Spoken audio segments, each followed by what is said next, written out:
ក្នុងកម្មវិធី Word មានកន្លែងទាញយកនិមិត្តសញ្ញាពិសេសដូចជា Copyright Register និង Trademark បាទដូចជានិមិត្តសញ្ញាដែលគេពេញនិយមរៀនច្រើនហើយយើងអត់ប្រើប្រាស់ shortcut key ទេគឺយើងទាញយកកន្លែង Special Character អញ្ចឹងយើងសូមបង្កើត file ថ្មីមួយបាទខ្ញុំបង្កើត file ថ្មីដើម្បីអ្នកទស្សនាមើលអញ្ចឹងពុម្ពអក្សរតូចខ្ញុំសូមបរិយាពុម្ពអក្សរឲ្យធំតិចមកដើម្បីពេលយើងទាញមក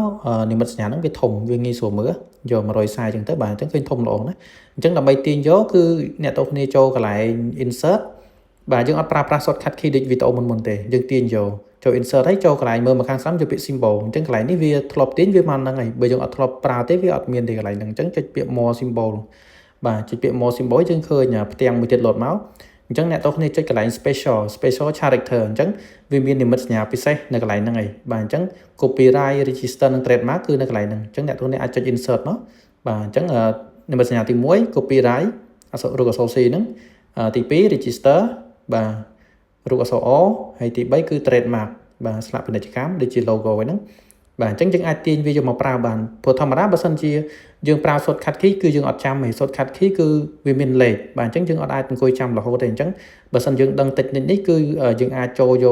លទាញយកមកប្រើងាយណាបាទអត់ចាំបាច់ប្រើប្រាស់ shortcut key ទេវីដេអូមុនខ្ញុំបានបង្ហាញជា shortcut key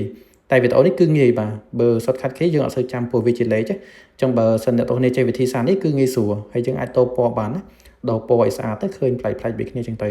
បាទអញ្ចឹងនិមិត្តសញ្ញា